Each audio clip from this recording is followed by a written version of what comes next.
Zone Europe sur Sensation. Bonsoir et bienvenue dans ce nouveau numéro de Zone Europe, une émission spéciale enregistrée en Espagne et plus précisément à Las Palmas, dans les îles Canaries, au large de l'Afrique. Une émission spéciale en guise d'anniversaire. Cela fait 10 ans que Radio Sensation s'intéresse à l'Europe à travers ses programmes, comme Zone Europe depuis 2020, mais il y a eu aussi le Mag Europe en 2019 et l'Hebdo Politique dès 2013. On y reviendra, des émissions imaginées, façonnées sur mesure par Franck David, et on aura d'ailleurs une révélation à vous faire en fin d'émission. Zone Europe. J'ai 10 ans. Je sais que c'est pas vrai mais j'ai 10 ans. Laissez-moi rêver que j'ai 10 ans. Ça fait bientôt 15 ans que j'ai 10 ans. Ça paraît bizarre mais si tu me crois pas, hey, tard ta gueule à la récré. Te souviens-tu d'un slow 10 ans plus tôt, déjà 10 ans. Et même si ensemble finalement on devait pas aller au bout, mais ça fait 10 ans que t'es passé devant mes yeux. 10 ans que je me dis que c'est ce qui m'est arrivé de mieux. 4, 3, 2, 1, 0. On s'était dit rendez-vous dans 10 ans. Même jour, même heure, même port. On verra quand on aura 30 ans, sur les marches de la place des grands hommes.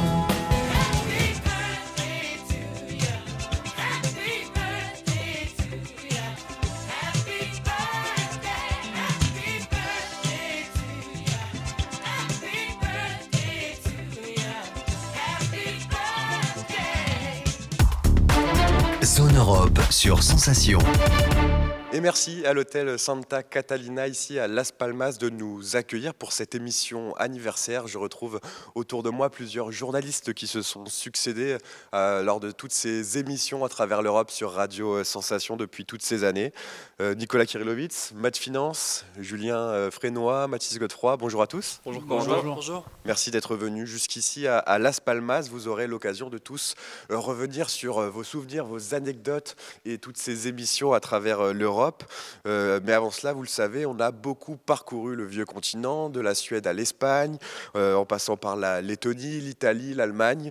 On va voir que dans chaque pays, ils ont des visions et des problématiques différentes par rapport à l'Europe.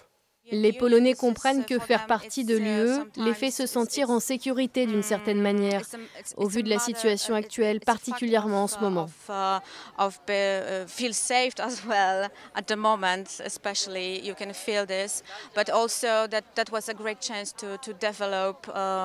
a également été une grande chance de développement pour nous. Je pense que depuis le temps de la dictature, l'Europe pour nous est une référence de liberté. C'est la vocation des Espagnols. Passer les Pyrénées et respirer. Je crois que cela est un peu resté dans le subconscient. Et nous pouvions bénéficier de la solidarité européenne. C'est quelque chose que l'Espagne a pu voir. Il n'y a pas de ponts, de bibliothèques, de stations, de chemins de fer, d'autoroutes, de marchés, de lycées, collèges, qui ne portent pas une plaque indiquant qu'ils ont été réalisés avec des fonds européens. Et donc, nous sommes la porte d'entrée de l'Europe. Et maintenant, nous avons les mêmes numéros que nous avons dans les premiers 4 mois de la crise migratoire de 2015. Donc, ça, c'est un problème sérieux. C'est un problème qu'il faut manager parce que maintenant, la route principale, c'est de la Tunisie à l'Italie. Les valeurs de l'Europe, ce sont les valeurs de liberté, de démocratie et d'indépendance. Ce sont les valeurs qui sont en danger maintenant. Parce qu'on sait qu'est-ce qui se passe à l'Ukraine et maintenant, on doit être unis et défendre les valeurs qui sont les bases de l'Europe et qui sont les bases de Lettonie aussi. Pour Chypre, géographiquement parlant, nous sommes dans une zone où nous recevons tous les jours des gens qui demandent l'asile. Bien entendu, en raison de notre problème d'occupation illégale, de nombreux clandestins pénètrent sur l'île par ce qu'on appelle les angles morts. Il s'agit d'une priorité absolue, bien sûr, pour moi en tant que candidate, mais aussi pour mon île.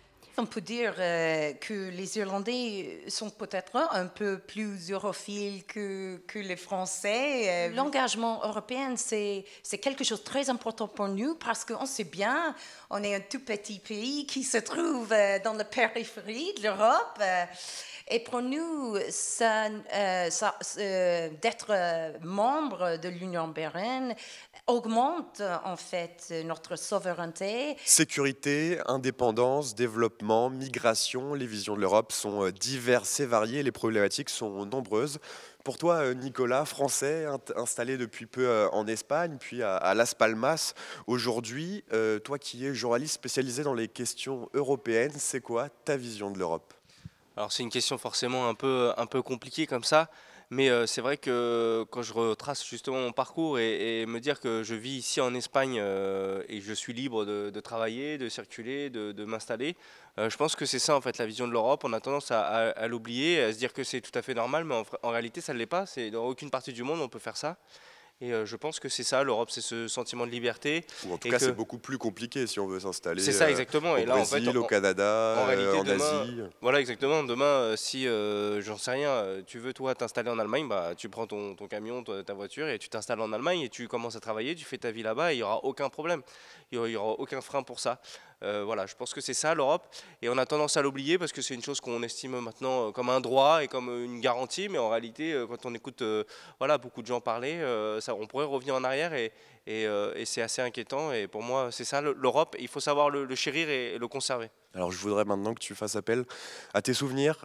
Pour toi, les émissions sur l'Europe avec Radio Sensation, ça a commencé dès 2013 avec l'hebdo politique. Il y avait un pré-générique très particulier. On écoute et puis tu nous en parles juste après. Moi j'ai voulu regarder la réalité en face. C'est cela, oui. Je n'ai jamais eu de compte à l'étranger, ni maintenant, ni avant. Ta gueule! Je ne voulais pas qu'on prenne une photo de moi au petit matin, glauque. Je tiens à dire que c'est un mensonge. Les sbroufs, c'est vous! Du calme, camarade! La République, c'est la fermeté dans l'application de la loi. J'hallucine. Mais je sais pas pourquoi tu t'énerves. C'est que les affaires privées se traitent en privé. Je vais vous faire une confidence. Je me lève le matin et je me couche le soir. Tu fermes ta petite bouche, tu me parles de politique. Alors oui, ce générique, bon, je pense que déjà il faut rendre hommage à celui qui l'a créé, c'est Franck David, hein, qui est l'initiateur de ce générique, comme beaucoup de choses pour cette émission. Et l'idée qu'il avait et qu'on avait au départ, c'est vrai que le parler d'Europe, ça fait toujours un peu peur, ça peut être ennuyeux. Et du coup, je pense qu'il fallait un générique assez punchy. Et d'ailleurs, on reconnaîtra, c'est assez drôle, il y a des phrases assez marquantes, mais que donc elles ont toutes 10 ans et qu'on n'a plus trop les hommes politiques modernes. Alors il y a Jean-Luc Mélenchon à la fin, lui il est toujours là, mais il n'y a pas Emmanuel Macron, il n'y a pas Édouard Philippe, je ne crois pas qu'on entende Marine Le Pen, mais son père. Donc voilà, c'est un regard un peu sur notre passé politique.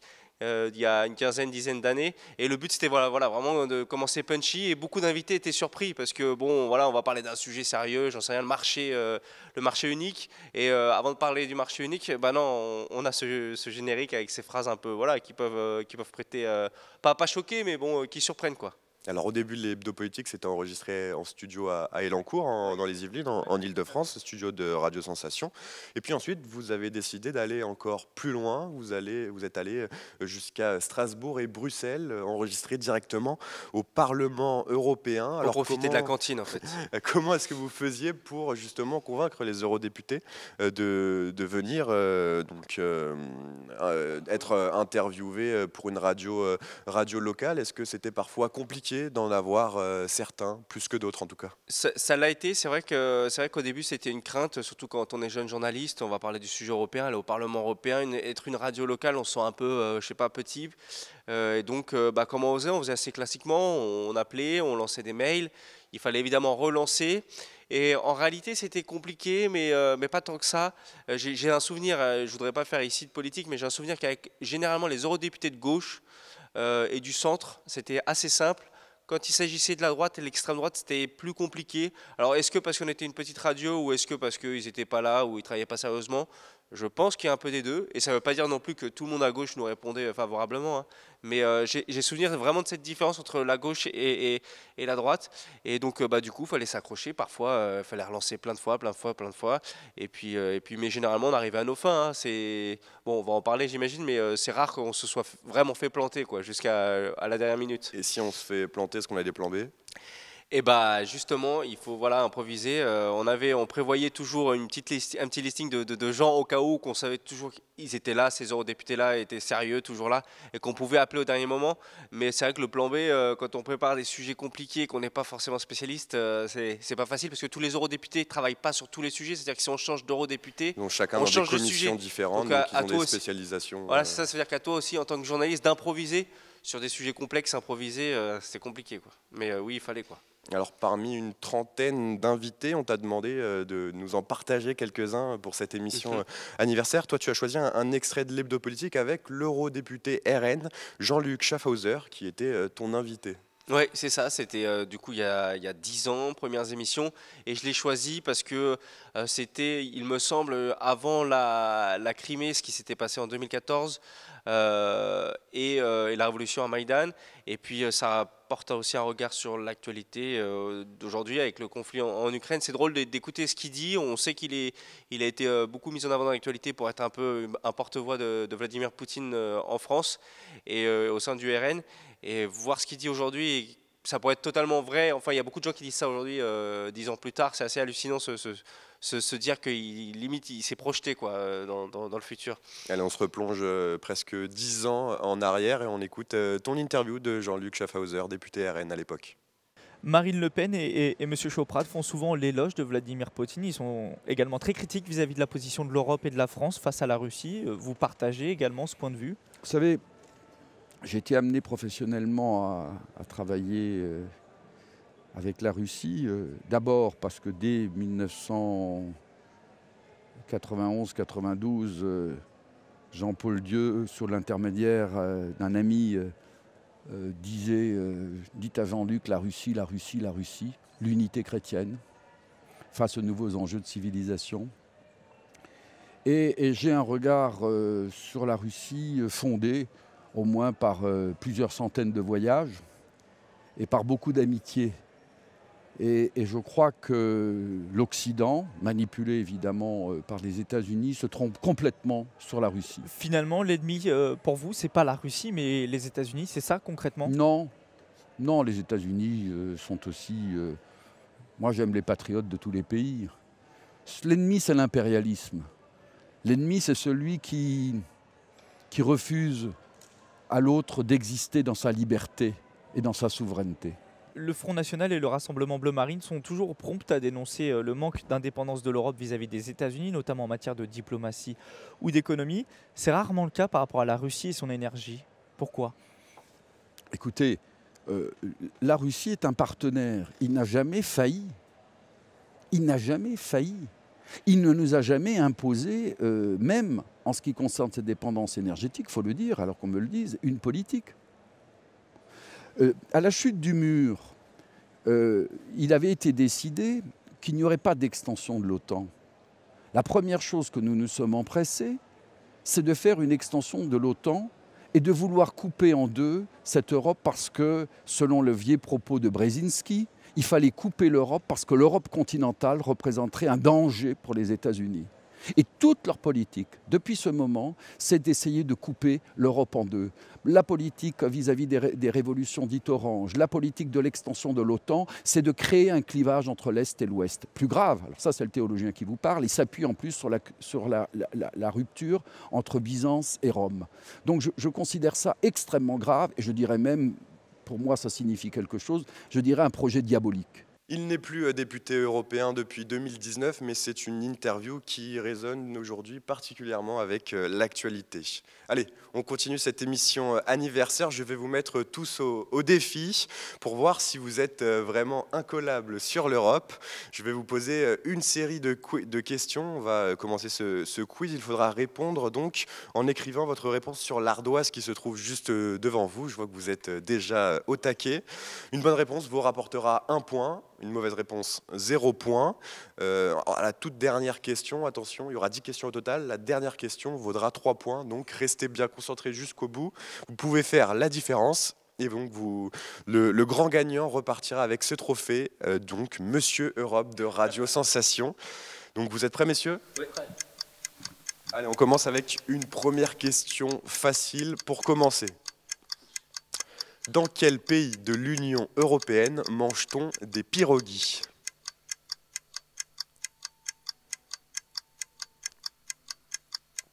Ça écrit vite. Alors donc la Roumanie pour Nicolas, la Pologne pour Matt, la Pologne pour Mathis et la Lettonie pour Julien. La bonne réponse c'était évidemment la Pologne. 1 point pour Mathis, 1 point pour Matt. Très bon les pierogies. Qu'on efface les ardoises. Et donc la deuxième question, c'est parti. Quel est le dernier pays à être entré dans l'Union européenne, messieurs? Je l'ai. Ça hésite, ça hésite. Pas pour Kiri qui a l'air sûr de lui. Si je me plante, c'est la honte. Hein. Là, t'as donné. Le temps. Ah. Allez, vos réponses, messieurs. La Croatie pour Nicolas, la Roumanie pour Matt, la Bulgarie et l'Italie pour Matt. L'Italie qui est un des pays fondateurs, hein, je crois, mais c'était pour mettre une réponse. Hein, voilà. Évidemment, c'était la Croatie, messieurs. Kiri qui égalise. Quelle année, Croatie? 2013. Expert des questions européennes. Non mais je le sais, puis juste un instant, parce que justement on a commencé l'émission cette année-là, donc ça m'a marqué. Allez, troisième question. Donc on est toujours sur 1 point, sauf pour Julien, qui est dernier pour le moment. Quel pays membre de l'Union européenne connaît la plus forte densité de population parmi les 27 pays de l'Union européenne? Quel pays a la plus forte densité de population?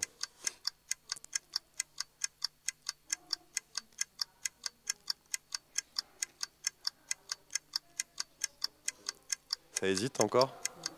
Ah. Allez, messieurs.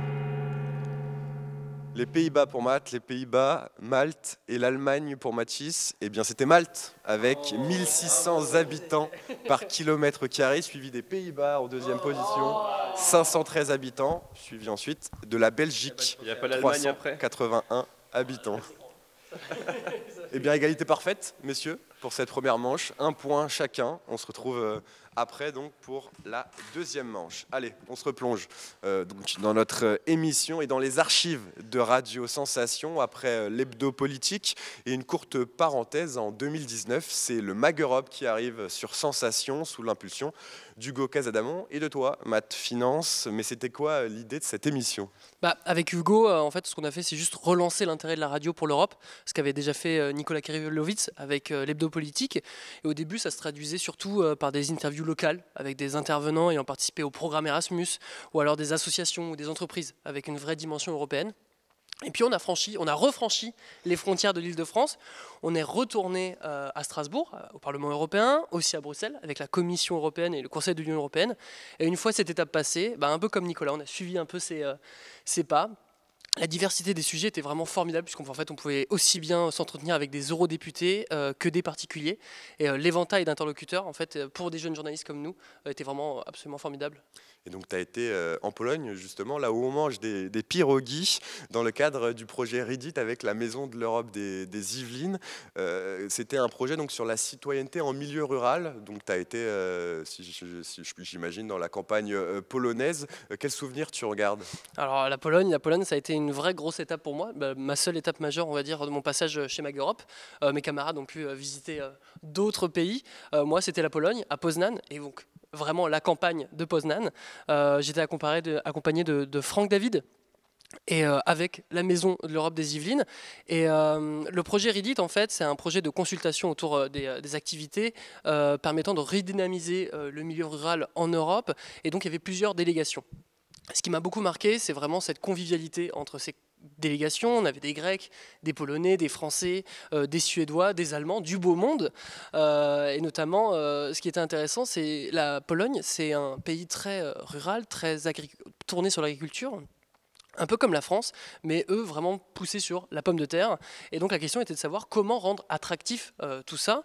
Alors on a visité plusieurs établissements, comme un musée agricole dans une école primaire par exemple, un ranch polonais spécialisé aussi dans les mariages, alors pas les enterrements, mais plein d'autres choses. On a fait une fabrication de pierogis.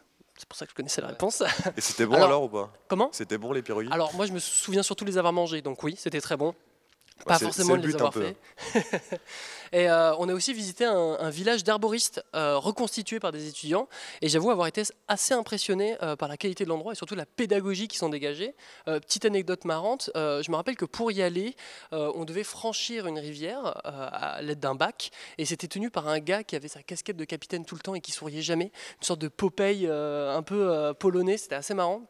L'inverse d'ailleurs de tous les Polonais qu'on a rencontrés sur place, puisqu'ils étaient tous très sympathiques, très souriants. Le village était d'ailleurs marqué par les vestiges d'une église chrétienne, et c'est vrai que le pays est très marqué, ça m'avait beaucoup surpris ça, à quel point la Pologne est très marquée par la religion chrétienne. Et on a aussi évidemment vu... Avec le pape Jean-Paul II aussi, Exactement. Exactement, et on a aussi vu un peu ce qui se passait avant cette religion chrétienne, avant cette arrivée-là.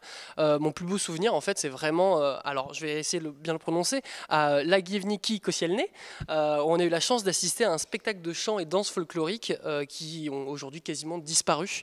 L'expérience avait lieu sous une hutte à côté d'un superbe lac où on s'est baigné, et on nous a présenté des bières locales, on a fait cuire des saucisses autour d'un feu de bois. Enfin, bref, c'était exceptionnel. En parlant de saucisses d'ailleurs, impossible de bien manger là-bas. Hein, c'est un peu, je pense, comme en Allemagne, je pense que ici on peut en parler.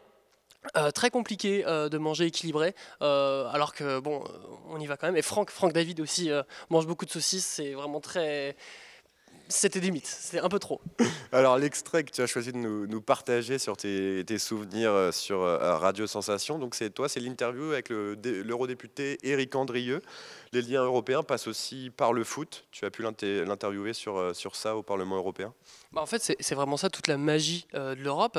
Là, je vous parlais de Pologne, des chants folkloriques, d'Erasmus avant. On peut parler aussi de la PAC, et on parle aussi de football.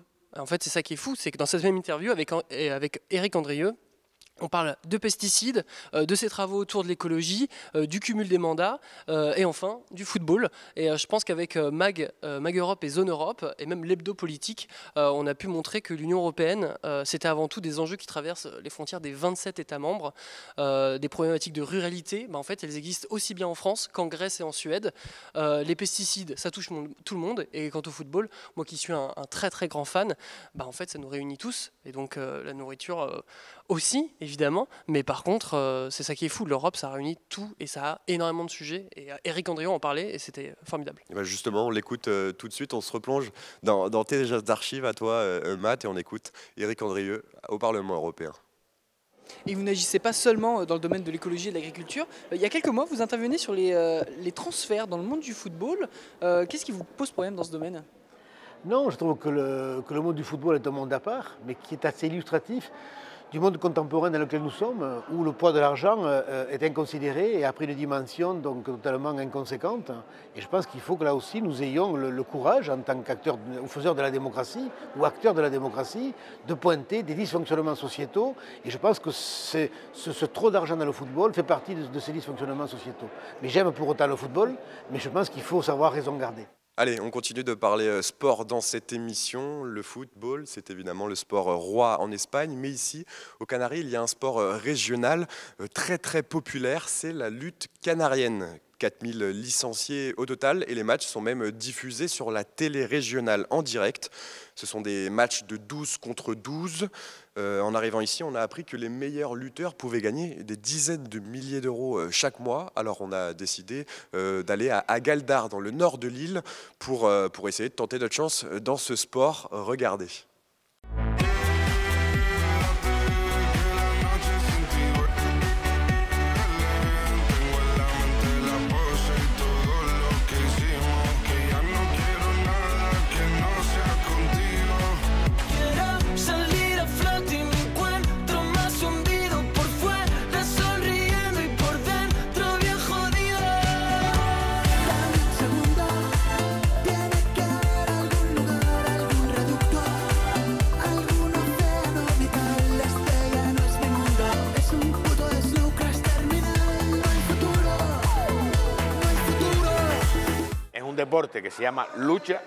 C'est un sport qui s'appelle lutte, mais vous le voyez en essayant, il n'y a pas d'agression, il n'y a pas de luxation, il n'y a pas de clé de bras, il n'y a pas de coup de poing, il ne peut pas y avoir de coup de tête. C'est une lutte très noble, car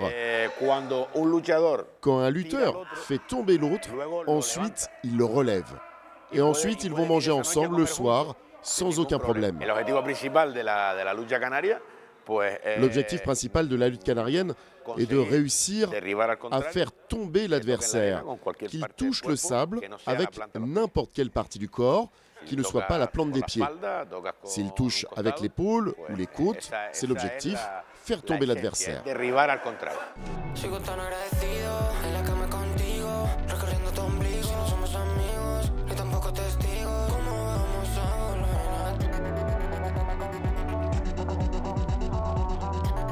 No me puedo olvidar de la que me dijo que siempre estaría para mí. De la que decía que solo una noche y después no hubo más. De la que se fue con mis ganas de amar, mis ganas de vivir. No la he vuelto a encontrar. Demasiadas mujeres, demasiadas mujeres, demasiadas mujeres, demasiadas mujeres.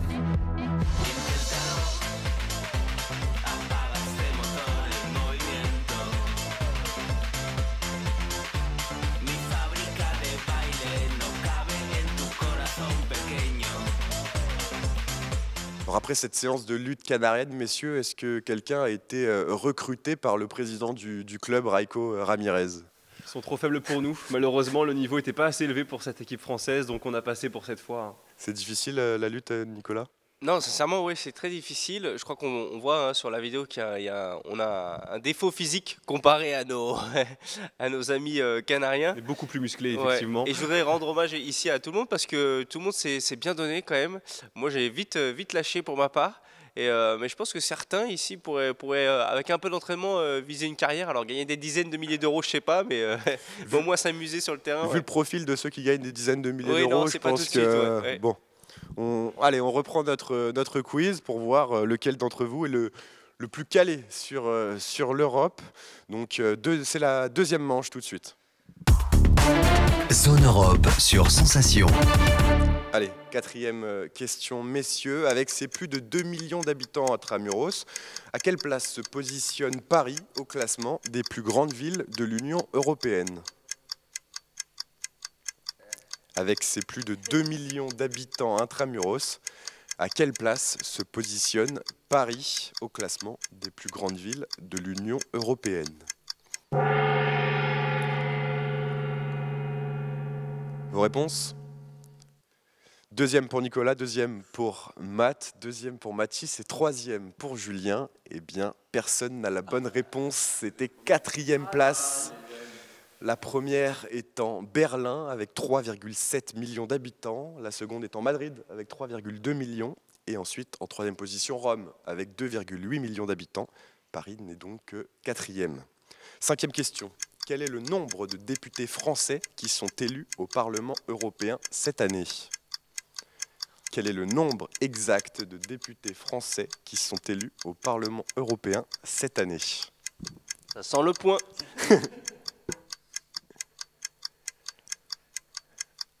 Tout le monde a pu répondre. Allez, on regarde vos réponses. 81 pour Nicolas, 57 pour Matt, 80 pour Julien et 38 pour Mathis. C'est évidemment 82 points, donc un point chacun pour Julien et Nicolas qui passent tous les deux en tête. Donc 81, c'est le nombre fixé en fonction du nombre d'habitants de chaque pays. Le plus grand contingent étant les Allemands avec 96 eurodéputés et les plus petits sont le Luxembourg, Malte et Chypre avec 6 eurodéputés. Allez, sixième question. Quel pays se situe le plus à l'est de l'Union européenne? Quel pays se situe le plus à l'est de l'Union européenne? On va voir ceux qui sont bons en géographie.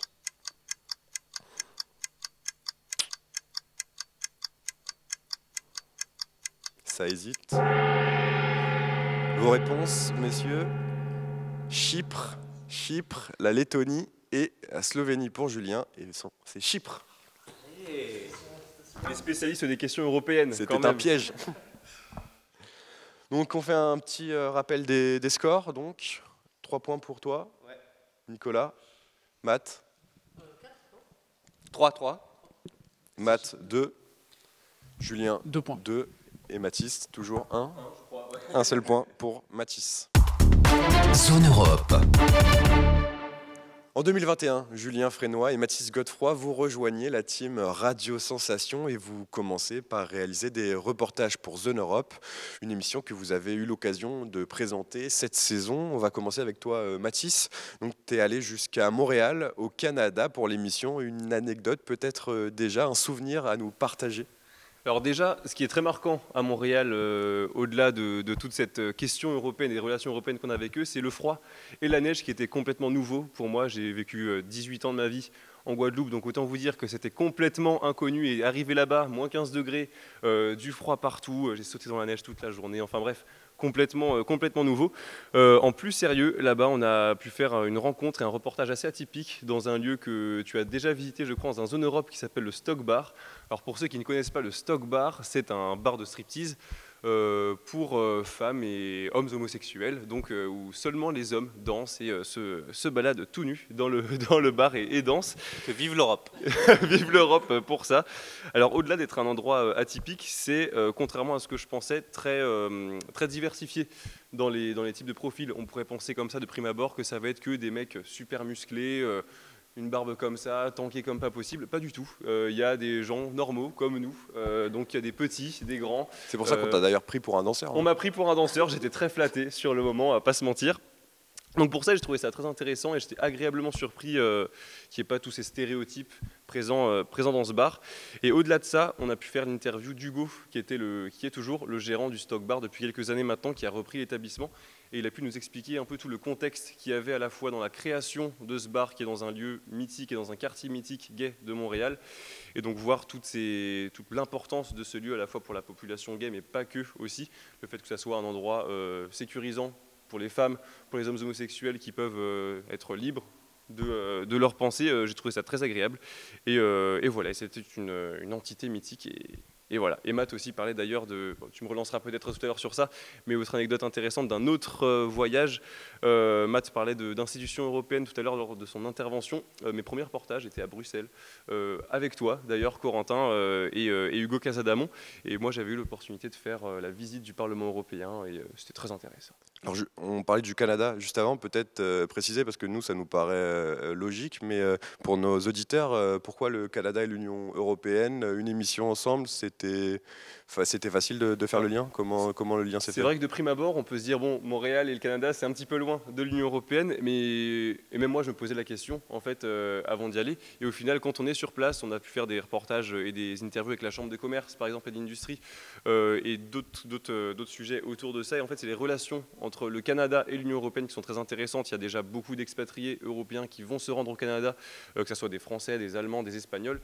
Et c'est surtout sur ces questions-là qu'on a abordé ce thème-là. Et aussi au niveau des relations politiques, on a beaucoup de relations avec Justin Trudeau, par exemple.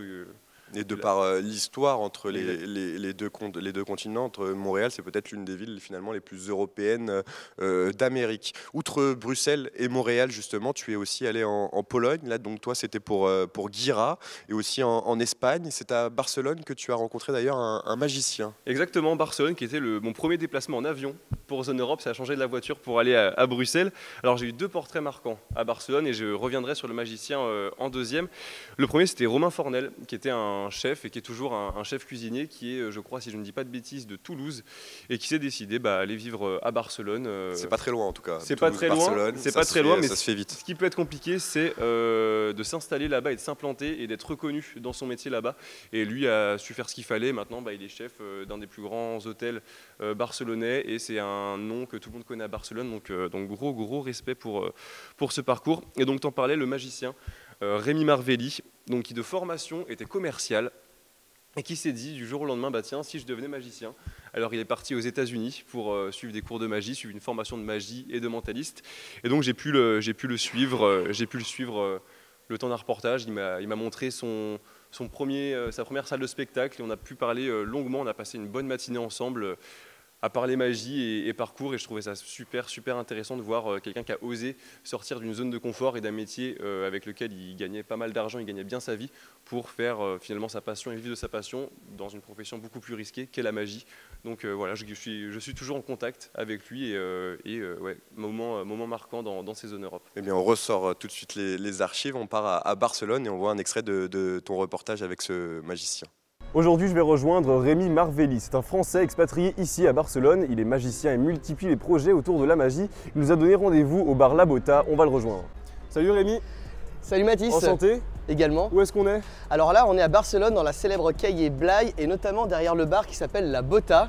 C'est un bar qui est un petit peu spécial pour moi, mais je t'expliquerai pourquoi tout à l'heure. Pour l'instant, je vais t'emmener dans une salle qui est également spéciale pour moi. Et ben on y va? C'est parti. C'est parti.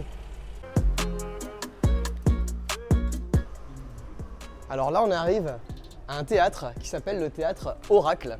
En fait, c'est la première salle dans laquelle j'ai fait mon spectacle de magie, mon tout premier spectacle. Et donc, j'ai eu la fierté de voir pour la toute première fois de ma vie l'affiche de mon one-man show publiée, placardée ici. Grande fierté.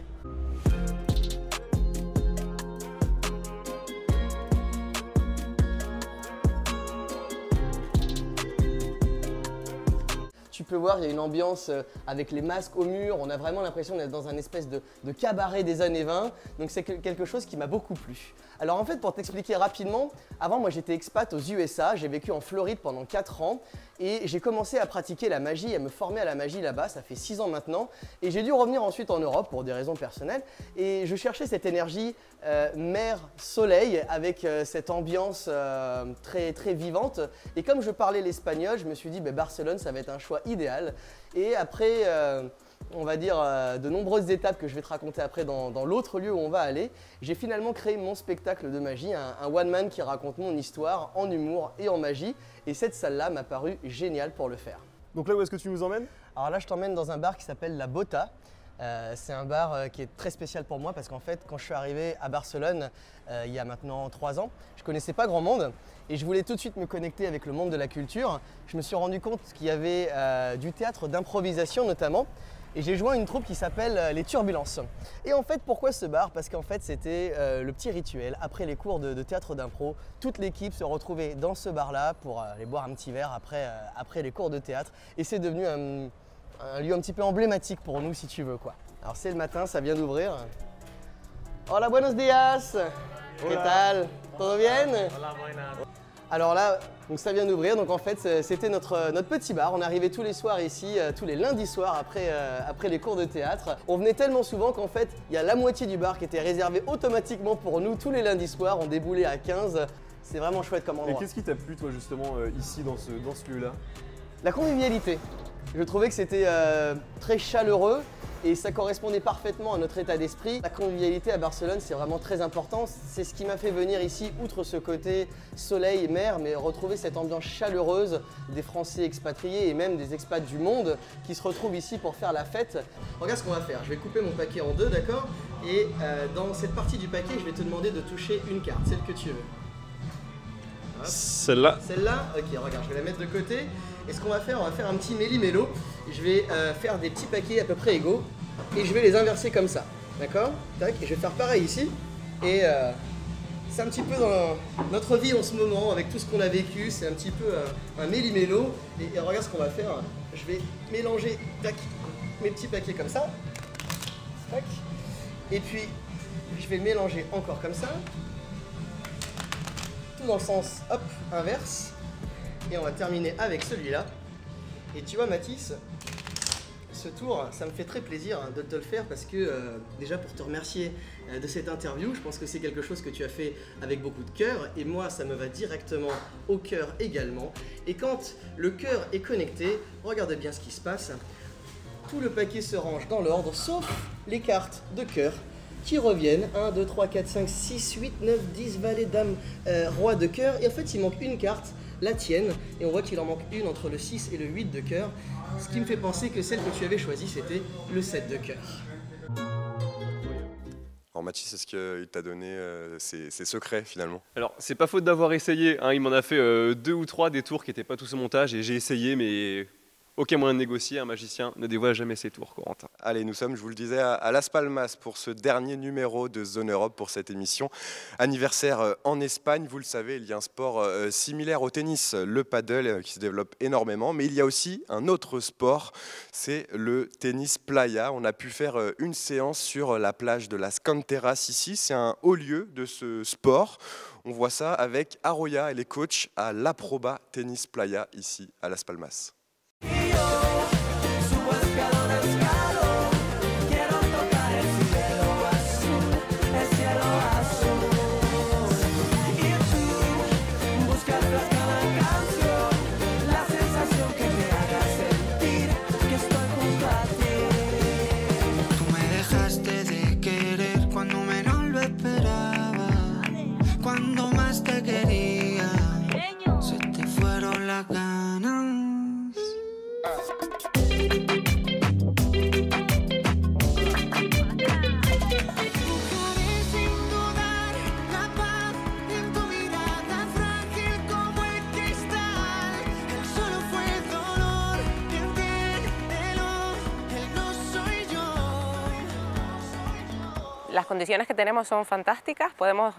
Les conditions que nous avons sont fantastiques. Nous pouvons commencer à jouer à partir de 8 h le matin et jusqu'à 9 h le soir. C'est vrai qu'il y a des créneaux horaires où le soleil réchauffe beaucoup le sable, mais pour cela nous avons des tuyaux pour mouiller le sable. Las Palmas est un lieu incontournable pour ceux qui sont au plus haut du classement. Les hommes et les femmes au top 10 viennent toujours ici pour une étape du circuit mondial. Avec Grande Canarie, il y a aussi le Brésil, la Réunion et l'Allemagne qui sont les 4 tournois les plus importants du circuit mondial. Et puis, il y a le mondial qui est en Italie.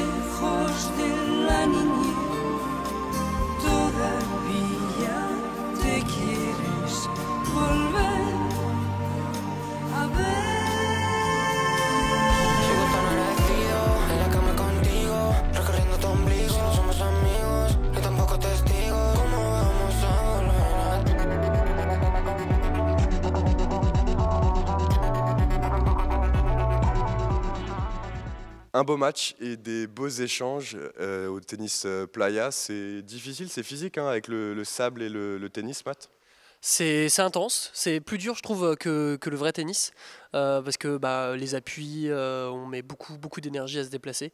Après ça ne nous a pas empêché de gagner contre toi, Corentin. Allez, on reprend tout de suite ce quiz. On va retester à nouveau vos connaissances sur l'Europe. Nicolas qui est toujours en tête.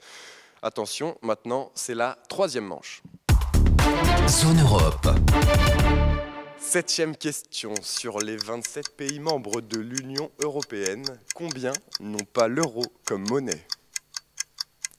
Sur les 27 pays membres de l'Union européenne, combien n'ont pas l'euro comme monnaie? Question assez difficile. Vous êtes prêts? Allez, vos réponses, messieurs. 8, 6, 8, 3. Ah, je ne vois malheureusement aucune bonne réponse. C'était 7. Il y avait la Suède, le Danemark, la Pologne, la Tchéquie, la Hongrie, la Roumanie et la Bulgarie. Allez, 8e question, question gastronomie. Encore à nouveau, après les pierogies polonais. Dans quel pays européen peut-on déguster du pastel de nata? Dans quel pays européen peut-on déguster du pastel de nata? Ça finit d'écrire.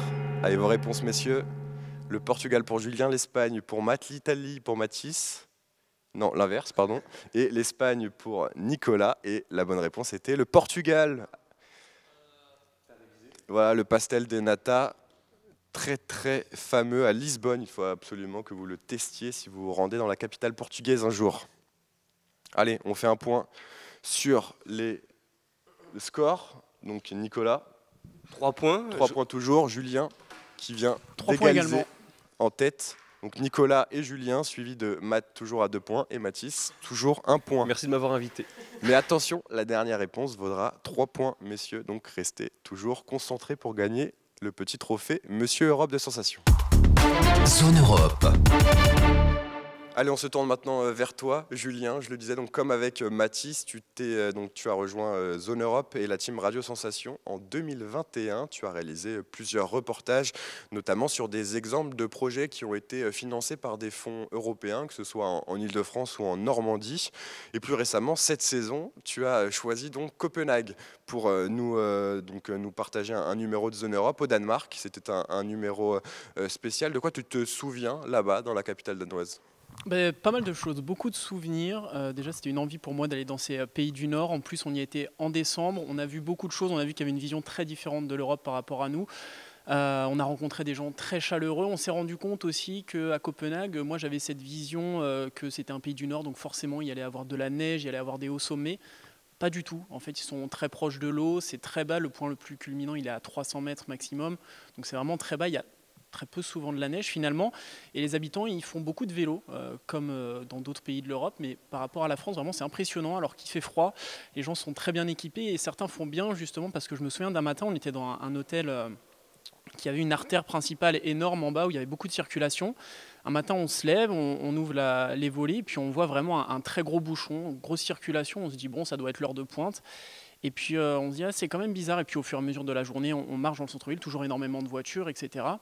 Et en fait, on se rend compte qu'il y avait un accident énorme qui impliquait une auto-école, en fait une voiture d'auto-école et qui bloquait totalement toute la circulation. Donc le vélo est une très très bonne alternative là-bas. Mais pas de vélo pour toi et Franck, du coup, la marche beaucoup ?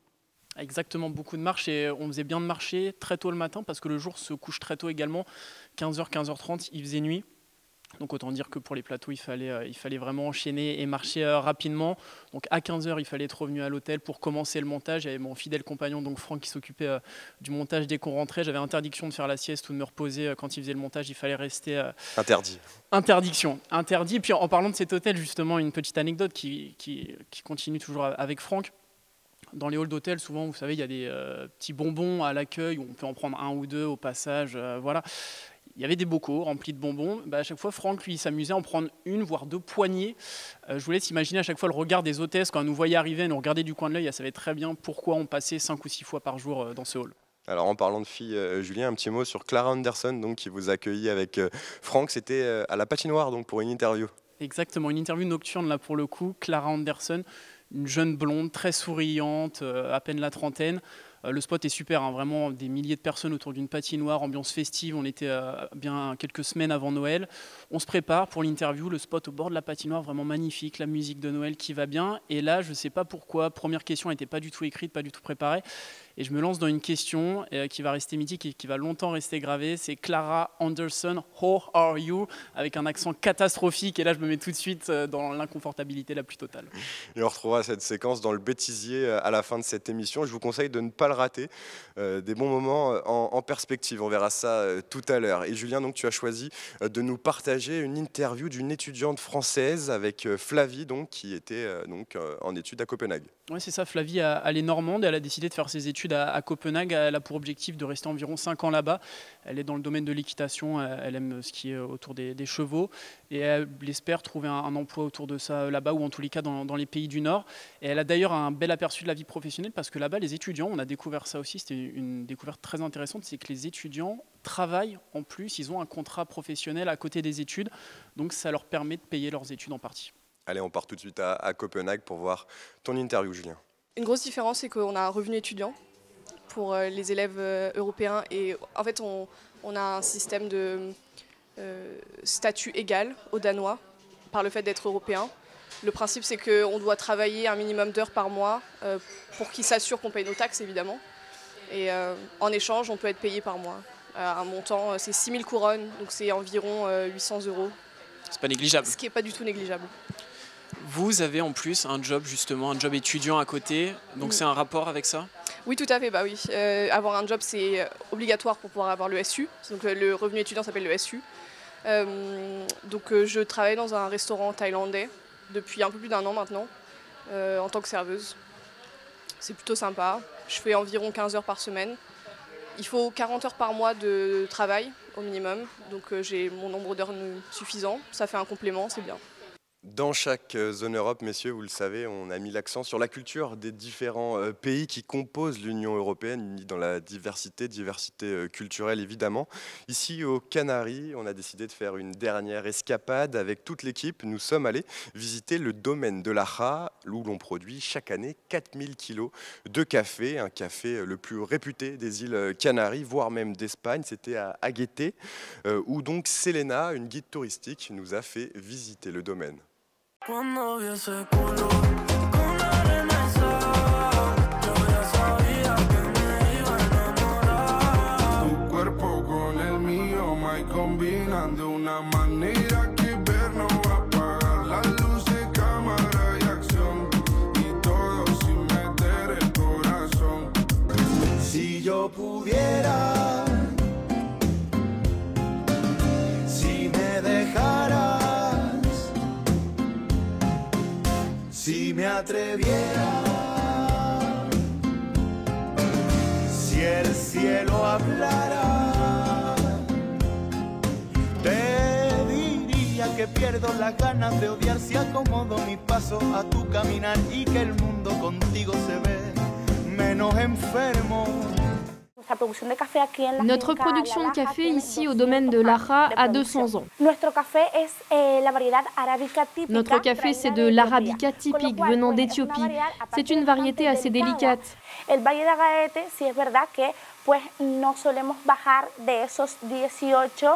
Dans la vallée de l'Agaete, c'est vrai qu'on n'a pas l'habitude de descendre en dessous de 18 degrés en hiver, donc ce type de variété peut être produite dans cette vallée.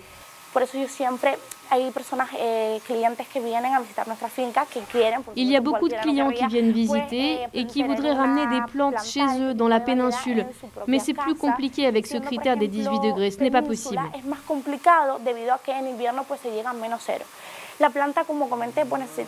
Mais c'est vrai en revanche qu'ici l'été nous pouvons parfois atteindre les 50 degrés.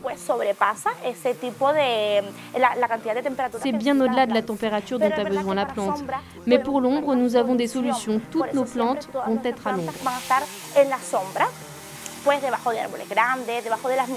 Nous utilisons les vignes tout en haut du domaine et c'est très facile de trouver de l'ombre pour la plante.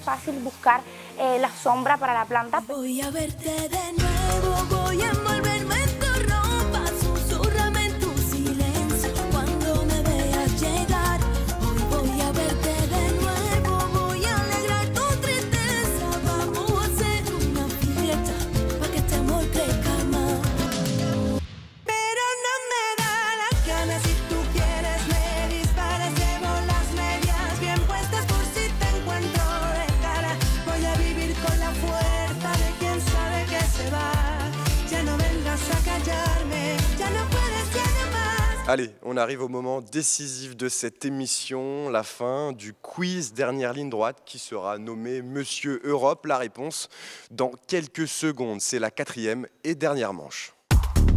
Zone Europe. Un point sur les scores donc, Nicolas et Julien ex aequo avec 3 points, Matt 2 points, Mathis 1 point. C'est parti pour la 9e question. Quel pays de l'UE comporte le plus d'îles sur son territoire? Quel pays de l'UE comporte le plus d'îles sur son territoire? Mathis, toi qui viens de Guadeloupe, les îles c'est ton domaine, on compte sur toi. Allez, vos réponses. La Grèce pour Nicolas, la France pour Matt, l'Espagne pour Julien et la France pour Mathis. Eh bien, vous êtes tous tombés dans le piège. Messieurs, les pays qui ont le plus d'îles dans l'Union européenne sont les pays scandinaves. C'est la Suède qui a plus de 221 000 îles de plus de 25 mètres carrés qui sont dénombrées par le gouvernement. C'est donc bien plus que la Finlande qui compte 40 000 îles. Et la Grèce arrive en 3e position, Nicolas, avec 3 000 îles. Donc c'est l'heure de la question décisive qui décide. Tout le monde peut encore l'emporter. Donc attention, c'est maintenant que tout se joue, messieurs. Dans combien de pays différents Zone Europe a-t-il tourné? Est-ce qu'on a le temps de compter un peu? J'ai une petite précision à faire. La personne qui s'en rapprochera le plus remportera les 3 points. Si personne n'a le chiffre exact. Attention, réfléchissez bien, comptez bien, faites appel à vos souvenirs après toutes ces émissions.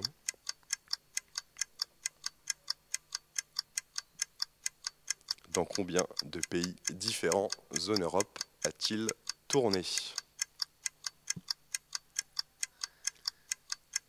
Vous êtes prêts, messieurs? C'est le moment décisif. Allez, on va voir vos réponses. 14 pour Nicolas, 7 pour Matt, 12 pour Julien et 11 pour Mathis. La bonne réponse était 15. C'est donc Nicolas qui remporte le quiz. Félicitations. Donc Zone Europe aura tourné en France, en Belgique, en Allemagne, aux Pays-Bas, en Suède, en Grèce, en Pologne, en Espagne, en Italie, au Vatican, c'était peut-être le pays que tu n'avais pas, Nicolas, en Irlande, au Danemark, au Canada, en Lettonie et à Chypre. Eh bien, félicitations, tu peux prendre Merci. Je voudrais remercier quand même tous mes concurrents. Merci beaucoup. Monsieur européen de Radio Sensation. C'est un trophée très impressionnant. C'est mérité, voilà, c'est mérité. C'est vraiment, c'est du fait d'expérience. Et maintenant, vu que tu nous as, toi aussi, tu nous as passé sur le grill, on va te poser des petites questions. C'est ton tour. C'est à mon tour. Si tu l'acceptes, Corentin, parce que tu as quand même toi aussi fait beaucoup d'émissions Zone Europe, donc tu as forcément une expérience et des connaissances à ce propos. On va plus tourner ça vers le domaine culinaire, puisque tu aimes bien manger. Donc c'est un quiz spécial gastronomie. Gastronomie, ok. Dans quel pays trouve-t-on le sernik? C'est un gâteau au fromage blanc. Ça, j'en ai mangé en Pologne. C'était super bon. C'était le dessert, justement, dans l'émission de Zone Europe en Pologne. Si vous voulez aller regarder, je me régale à la fin. D'accord, la Pologne, c'est ça, 1 point. Bravo. Le currywurst, je ne sais pas si je prononce bien, le currywurst. Wurst, merci Mathis. C'est un plat avec de la saucisse grillée, des frites et du curry. Là, déjà, on sent un petit peu d'où ça peut provenir, non? Ça vient de l'Allemagne, évidemment. Bravo, 2 points. Berlin, les meilleurs. T'es bon pour l'instant, t'es très bon. La poutine. La poutine, ah bah ça c'est... C'est un plat avec des frites, du fromage en grains et de la sauce brune. Ça c'est le plat typique canadien. Est-ce qu'il y a une région particulière où on le mange peut-être? Au Québec, avec La Banquise. C'est le restaurant le plus réputé à Montréal. Donc si vous y allez, il faut aller manger la poutine là-bas. Bonne réponse, ça c'est même avec un plus, ça c'est avec un bonus. L'aloumi, c'est un fromage. Là aussi je ne sais pas si la prononciation est bonne, mais... Alors j'hésite entre 2 pays, mais j'hésite entre Chypre et Grèce. Parce que il y a des spécialités, la cuisine là-bas, la chypriote et grecque se ressemblent pas mal. Allez, on va dire Grèce. Eh ben non, c'était Chypre. Bon, on va t'accorder le point parce que tu nous épates et puis depuis tout à l'heure tu t'en sors très bien. Donc ça fait 4 sur 4. Et enfin une spécialité qui s'appelle le salmorejo. C'est une soupe froide avec des tomates et du pain. Forcément ça te parle un peu vu tes origines. Forcément, en plus c'était là, on avait mangé dans un restaurant à Madrid. Exactement, ouais. Oui, il faisait, je me rappelle, extrêmement chaud. Alors pas dans le restaurant mais en extérieur. Un cuisinier très accueillant, très sympathique. Ouais. Et on s'était régalé. Ouais. Et donc ça vient de l'Espagne. Voilà, bravo. Voilà, ici. C'est une soupe, si je dis pas de bêtises, qui vient d'Andalousie. Plus précisément, en tout cas, bravo, tu as 5 sur 5. Au-delà du quiz, est-ce que tu peux aussi peut-être nous parler, toi, de tes souvenirs un peu de Zone Europe? Tu as une expérience assez longue, tu as présenté les dernières saisons, tu as été à Chypre, en Allemagne, en Espagne, en Pologne, en Grèce, au Canada. Voilà, est-ce que tu as un souvenir en particulier qui t'a marqué? Il y a énormément de souvenirs dans 12 pays différents au total. Moi, j'ai fait 12 sur 15 alors. J'ai pas eu l'opportunité de faire un Erasmus pendant mes études. On va dire que Zone Europe, ça a été un peu mon Erasmus à moi, en quelque sorte, un Erasmus très, très élargi.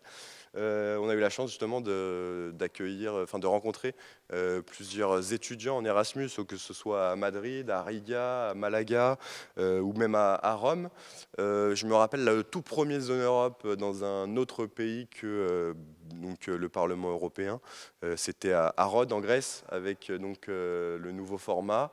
Et donc le premier meeting Guira avec la Maison de l'Europe des Yvelines sur les problématiques environnementales en zone rurale, et la délégation grecque nous avait vraiment concocté un programme super sympa. Et puis en Grèce, on avait très bien mangé aussi. Je me rappelle d'un poisson sur l'île de Chalki incroyable. Je me souviens aussi de la sympathie des pompiers à Aschaffenbourg. On avait organisé un shooting, tu étais là Julien, avec Fred Goudon, et vraiment les pompiers nous avaient accueillis d'une manière incroyable. On avait passé une très bonne journée. On avait roulé dans le camion de pompiers. Exactement, avec des accès privilégiés qu'on n'a pas forcément en France. J'avais présenté l'émission en tenue de pompier. On dirait un petit enfant. On a roulé dans le camion de pompiers. Ils ont mis la sirène.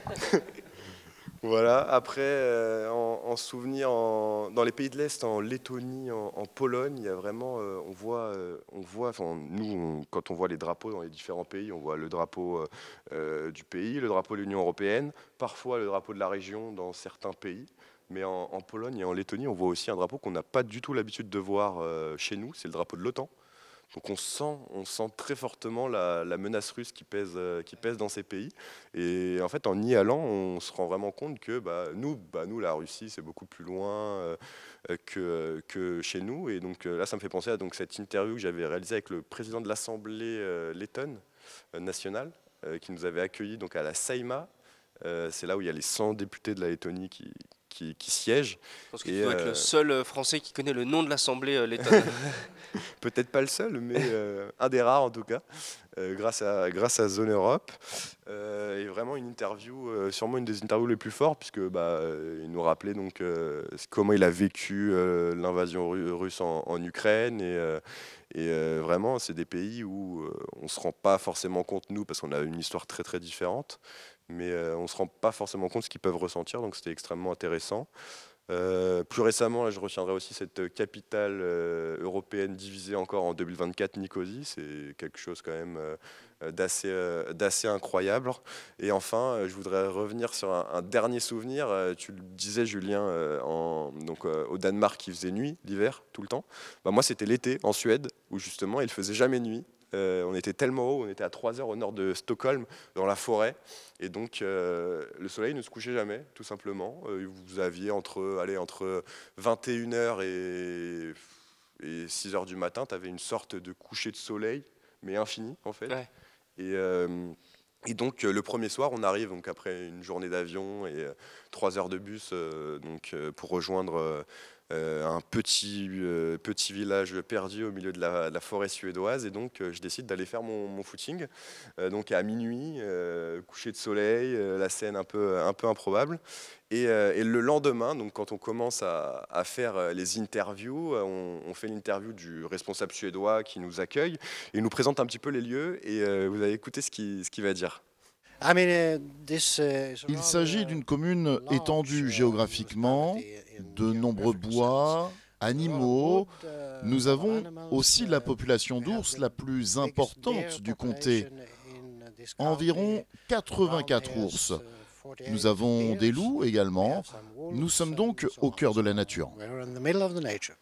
Donc après, le soir suivant, finalement, j'ai opté, à la place du footing, j'ai plutôt opté pour le sauna, tranquille, en sécurité. T'as pas pris de risque, voilà. Tu le méritais après tant d'efforts et tant de travail, non? Voilà, Zone Europe, c'est aussi des moments que vous n'avez pas vus, des moments de solitude ou d'agacement, un prompteur qui s'emballe, la mémoire qui flanche, de l'imprévu, des fous rires. C'est le bêtisier concocté par Franck David, avec l'aimable participation de Luca du BTS Audiovisuel de Cannes. Ça va la coupe? C'est bon pour moi. Bonsoir et bienvenue dans Zone Europe sur Sensation avec... Attachez vos tucs, voici le sommaire de cette émission. Les résultats du scrutin seront partiellement, je refais. Nous sommes... et qui est surplombé par le château du Gilles Braflaf.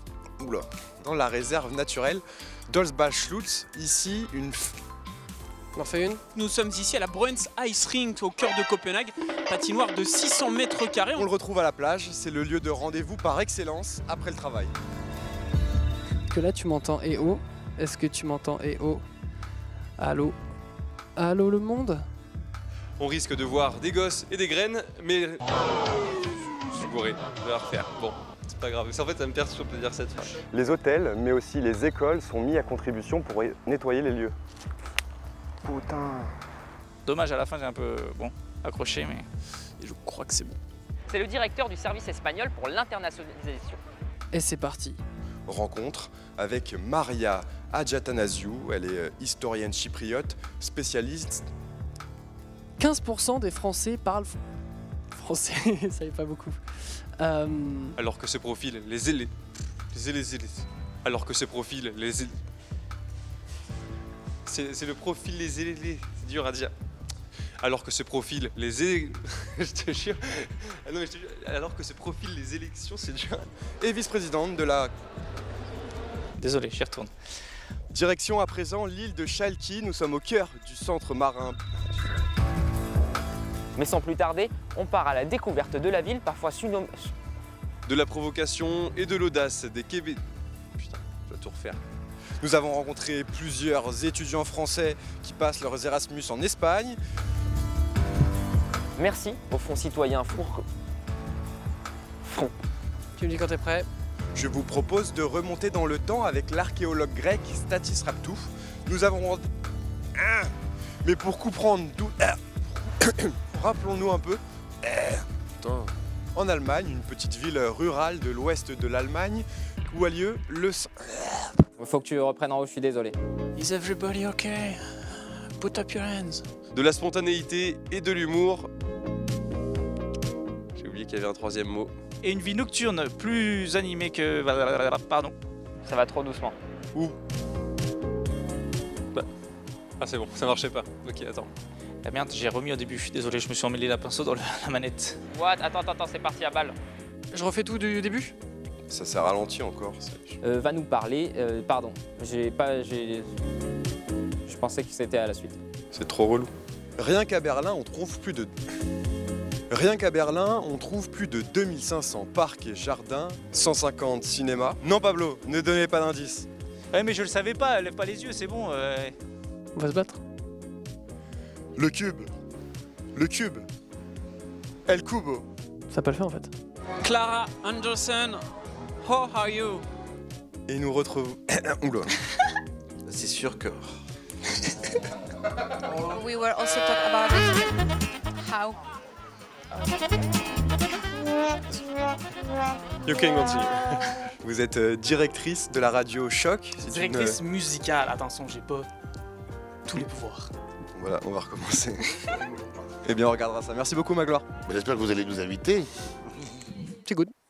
Vous les femmes, vous les chats. Hop là. Hop là.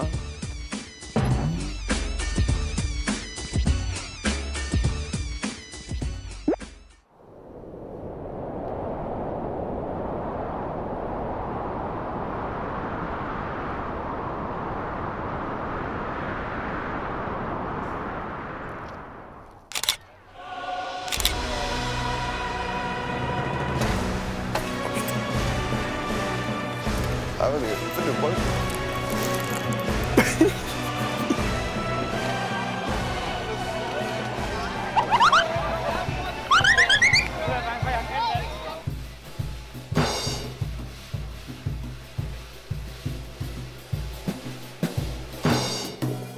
On va faire une pause gourmande à présent dans Zone Europe, vous le savez, on aime vous faire voyager dans la... Voici le currywurst, c'est une spécialité berlinoise. Une base de crème, de beurre et de sucre. Une saucisse grillée ou cuite à l'eau, elle est servie entière ou en rondelles. Voici une queue de castor, longue à peu près d'une quinzaine... Putain, ça me colle aux mains. Donc je le fais et après je mange, on est d'accord. On est à Chypre, alors je vais essayer de tester la spécialité la plus chypriote. Chef Taïa. Le chef Taïa. Alors verdict.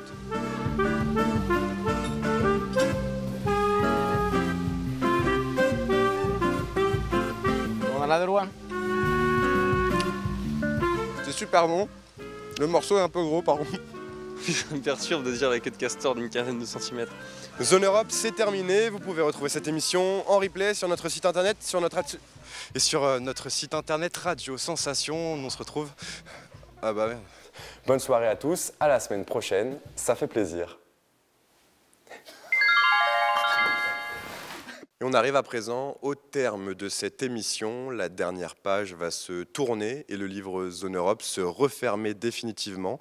Mais je crois qu'il y a, avant de se quitter, encore une petite surprise qui nous a été concoctée en cachette par Franck David, le rédacteur en chef et producteur de cette émission.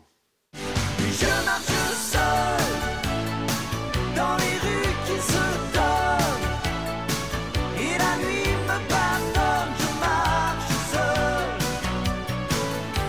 en oubliant les heures. Je marche seul, sans témoin, sans personne, que mes pas qui résonnent. Je marche seul, acteur et voyeur. Et on remercie donc Franck David pour ce clin d'œil. C'est vrai qu'on a beaucoup marché, qu'on a fait à chaque fois beaucoup de kilomètres entre chaque tournage. Franck David, qui n'est autre que Franck Hédard, journaliste à M6 et bénévole à Radio Sensation. Il nous a accompagnés, encadrés et conseillés chacun toutes ces années. Il a aussi réalisé ces émissions. Un grand merci à lui. Ouais, merci beaucoup Franck, parce que c'est vrai qu'on n'a pas toujours été tous forcément faciles, simples, bons dans nos métiers. Et Franck, il a toujours eu la patience, faut le dire, hein, l'émission elle a tenu 10 ans grâce à lui, essentiellement grâce à lui. Donc merci beaucoup Franck pour ton travail et ta patience avec nous. Merci aussi donc à Francis, le directeur de Radio Sensation. Ouais, bah merci pour sa confiance, merci pour sa liberté éditoriale tout au long de ces années. On est allé partout un peu grâce à lui, donc merci beaucoup. Merci beaucoup aussi aux équipes techniques du Parlement européen, à Marie-Raphaël de la Maison de l'Europe des Yvelines et puis à Paola Castillo-Suarez, la traductrice officielle de cette émission. Ainsi qu'à nos voix, sans qui ces traductions n'auraient jamais eu lieu, Pauline et Cyrielle, ainsi qu'au Fonds citoyen franco-allemand, et puis à tous les invités qui se sont succédés dans les émissions. Et merci à l'hôtel Santa Catalina qui nous a reçus pour cette grande émission anniversaire. Et bien sûr, merci aussi à vous quatre, messieurs, Mathis, Nicolas, Julien, d'être venus ici jusqu'à Las Palmas pour cette grande dernière. Et bravo encore Nicolas pour ta victoire. Tu es Merci donc beaucoup. officiellement le monsieur Europe de Radio Sensation. Merci également à Lucas Brochenin derrière la caméra et qui a filmé tous les petits clips que vous avez pu voir au cours de cette émission. Zone Europe, c'est définitivement terminé. Vous pouvez retrouver cette émission et toutes les émissions de Zone Europe encore sur notre chaîne YouTube Radio Sensation, sur notre site et sur notre application et aussi sur TV78. Moi, je vous souhaite un très bel été sur Radio Sensation. This is the end. Hold your breath and count to 10. Feel the earth move and then hear my heart burst again. For this is the end. Stephanie.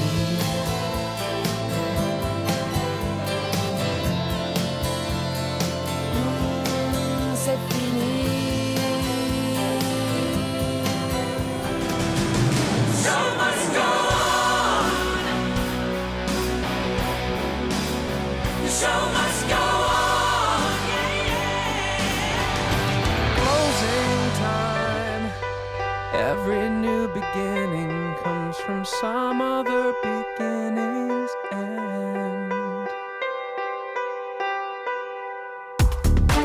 Zone Europe sur Sensation.